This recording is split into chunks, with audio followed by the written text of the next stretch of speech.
সব কিছু তাদের হাতের ছোঁয়া ছাড়া তৈরি হয় না।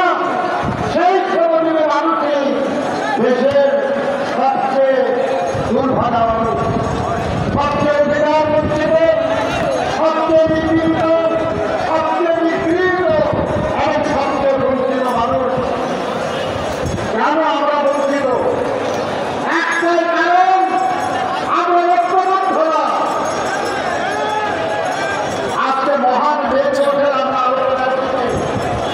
মহান বেদ ওঠের ইতিহাস ঐক্যবদ্ধ শরীরের লড়াইয়ের বিজয়ের ইতিহাস।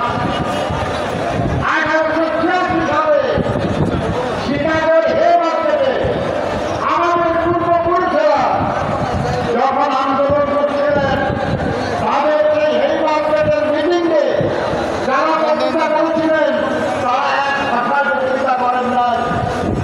কেউ